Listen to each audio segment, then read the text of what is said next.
Assalamualaikum warahmatullahi wabarakatuh. Saya Suci Rahmadani dari kelas 10I7 akan menjelaskan tentang pengertian algoritma.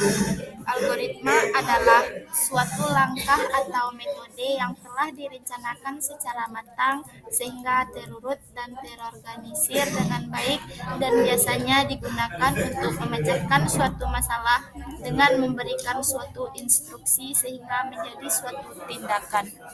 Pengertian umum dari suatu algoritma adalah urutan dari sejumlah langkah logis dan sistematis untuk memecahkan suatu masalah tertentu.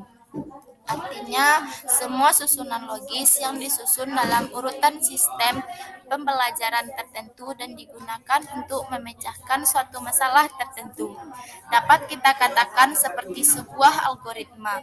Umumnya, algoritma akan digunakan untuk dapat melakukan perhitungan, melakukan inferensi otomatis, dan mengelola data pada komputer dengan menggunakan software tertentu. Selanjutnya ada langkah-langkah algoritma.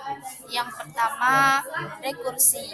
Sebuah algoritma rekursi adalah suatu yang akan memanggil dirinya sendiri berulang-ulang sehingga masalah dapat diselesaikan dengan benar.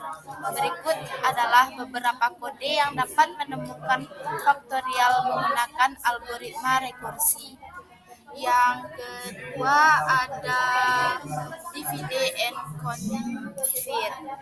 Divide and conquer akan membagi masalah besar menjadi banyak menjadi masalah kecil.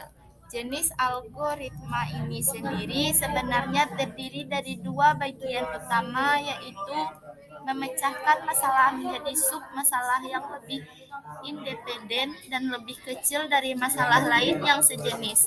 Memecahkan masalah asli setelah dapat menyelesaikan masalah yang lebih kecil secara terpisah.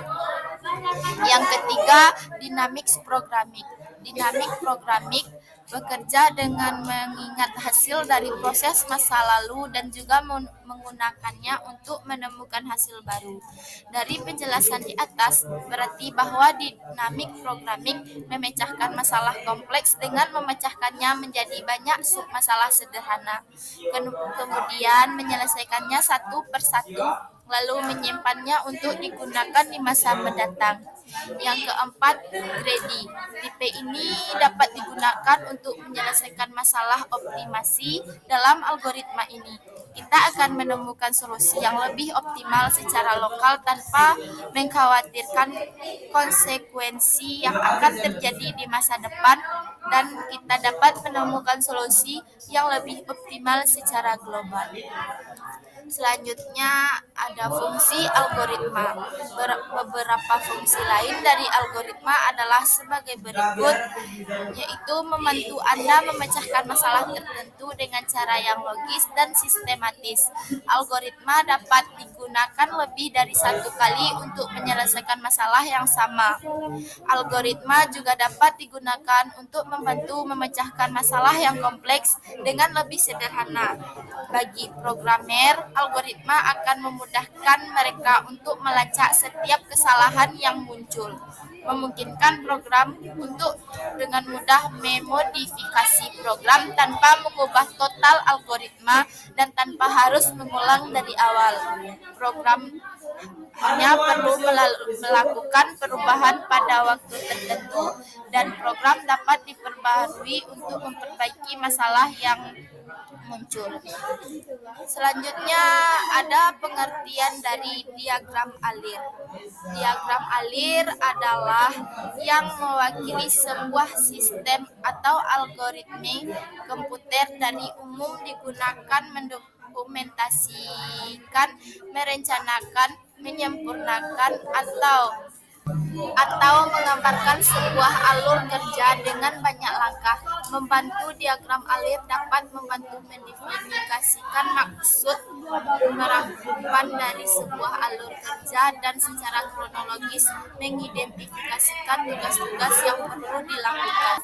Selanjutnya yaitu pengertian dari pseudocode. Pseudocode adalah deskripsi tingkat tinggi bersifat informal dan ringkas atas algoritma pemrograman komputer yang menggunakan konvensi struktural atas suatu bahasa pemrograman dengan tujuan untuk dibaca oleh manusia dan bukan mesin. Dan ini contoh trapesiumnya atau contoh dari pseudocode. Dan selanjutnya ini ada contoh soal dari pseudocode. Kalian semua bisa melihatnya di sini.